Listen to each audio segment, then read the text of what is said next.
자, 반갑습니다. 배동찬 교수의 맛있는 돈 이야기 배동찬입니다. 자, 여러분 반갑습니다. 연일 언론에서 난리죠.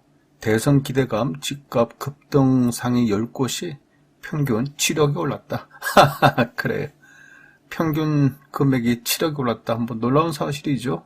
어떻게 보면 호가만 상승했다라고도 볼 수 있겠는데, 아무튼 이는 뭐 가진 사람들, 현금 많은 사람들, 유주택자들, 다주택자들, 투자해서 돈을 벌겠다는 사람들, 이런 분들 입장에서 본다면 차기 정부의 시장주의 원칙, 즉 부동산 규제를 풀어주겠다.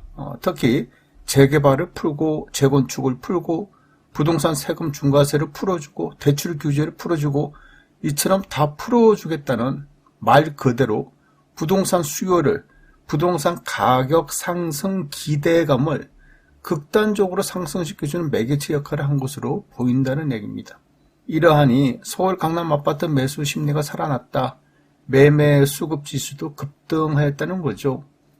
이처럼 언론 기사뿐만이 아니라요, 실제적으로 봐도요, 한국부동산원의 시도별 아파트 매매 가격 지수 변동률인데요, 그동안은 뭐 서울과 인천 마이너스를 기록했는데요, 이제 마이너스가 서울과 인천 다 벗어났다는 겁니다.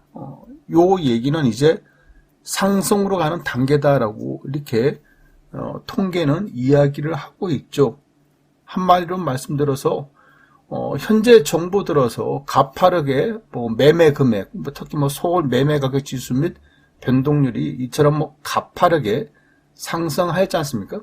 그러다가 요 그래프 끝에 보면 이 가파르게 쭉 상승하다가 잠시 멈춤이지 않습니까? 맞아요. 그러니까 작년 이제 중반 하반기부터는 금리 인상 및 대출 규제의 효과가 서서히 나타나가지고 이제 올 초만 하더라도 완연한 하락세로 이렇게 전환되는 듯한 그런 통계 수치들이 쏟아냈지 않습니까?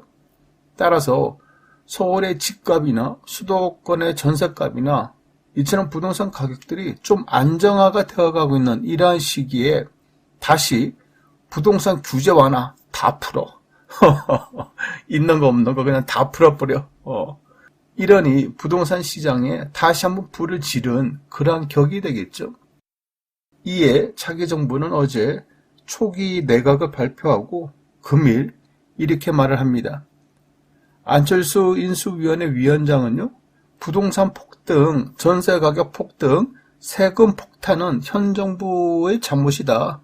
그래요. 뭐 지금까지는 부동산 가격 급등이나 전세 금액 급등, 이로 인한 세금 폭탄은 현재 정부의 잘못이라고 봐야 되겠죠. 그것을, 즉 집값 폭등을 새 정부가 들어서자마자 바로 잡기는 힘들다. 야, 요 얘기를 참 중요한 얘기 같아요. 지금까지 집값 급등은 현재 정부 잘못이고 새 정부, 즉 차기 정부가 들어선다 하더라도 바로 집값 잡기는 힘들다. 어떻게 보면 마치 뭐 고해의 성사를 듣는 듯한 그런 느낌이 들 정도예요. 그리고 세금도 공시지가, 실거래 가격이 떨어지지 않는 한 세금을 획기적으로 낮추긴 어렵다. 야, 요 얘기도 무서운 얘기예요. 부동산에 관련된 세금을 뭐 대부분 뭐 인하시켜주겠다. 세금을 정상화시켜주겠다라고 했는데 세금도 결국에는 공시지가, 공동주택 공시가격이 떨어져야 되고 이러한 공시지가 또 공동주택 공시가격은 실거래 가격이 떨어질 때 반영되니까 결론적으로 말씀드린다면 실제 거래되는 금액, 실거래 가격이 떨어지지 않는 이상 세금을 획기적으로 깎아주기 어렵다. 요 얘기로 받아들여야 되지 않겠습니까? 이거 아닌가요? 그러면 결론적으로 세금도 전면적으로 다 깎아주지 않겠다. 요 이야기가 된다라고 봐야 되겠죠. 여기에 주택 공급 250만 원을 바로 할 수 있는 것도 아니다. 그래요. 주택 공급을 바로 할 수 있는 것도 아니다. 요 얘기를 했던 것도 예전 국토부 장관이었던 분이 이런 말씀을 했죠. 아파트가 빵이라면 금방 찍어내겠다. 근데 아파트는 빵이 아니다.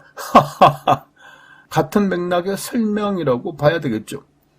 어떻게 보면 무엇인가 말이 되는 듯 하지만 또 어떻게 생각하면 말이 안 되는 것 같고, 그죠?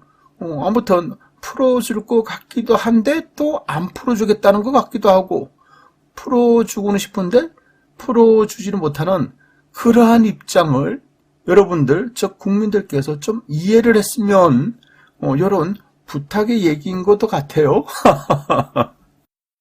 그렇죠.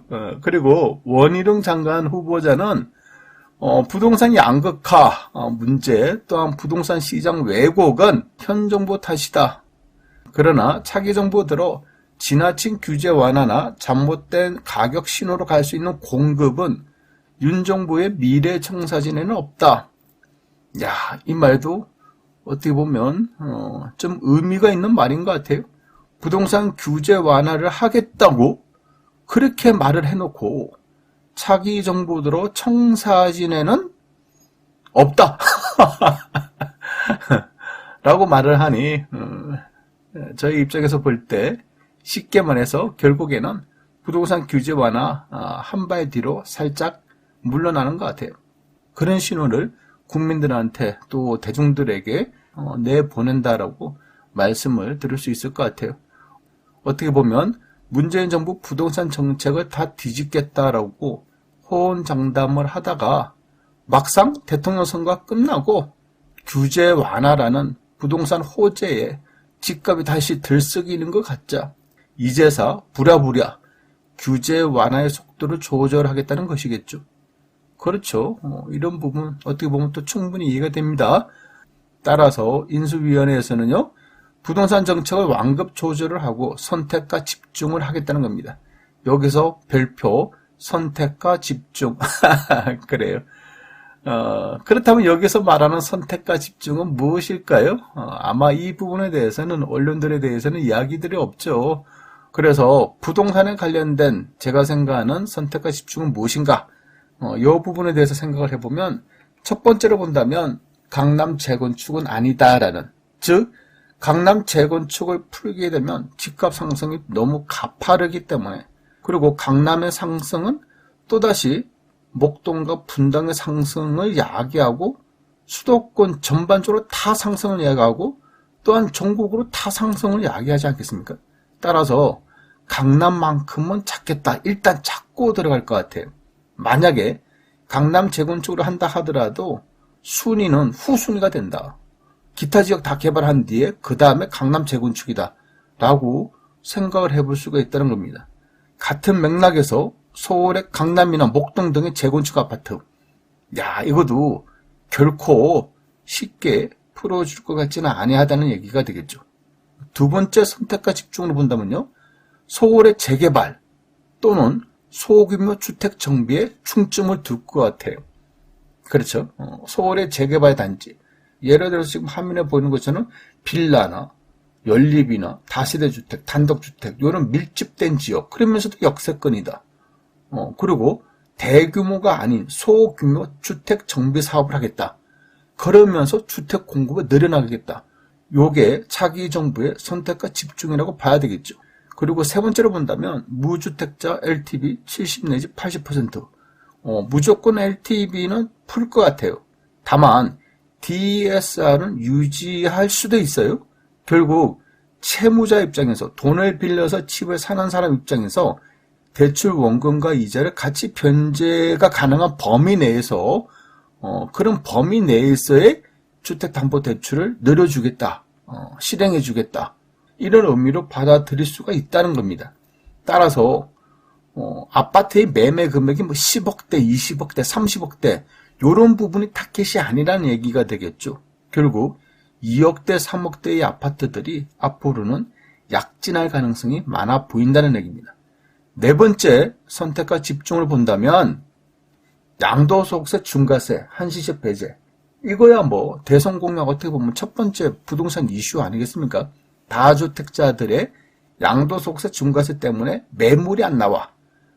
왜냐하면 양도소득세가 너무 높기 때문에 매물이 안 나와. 따라서 매물이 안 나오니까 수요는 있는데 공급이 안 따라가니까 주택가격 상승이 되었다.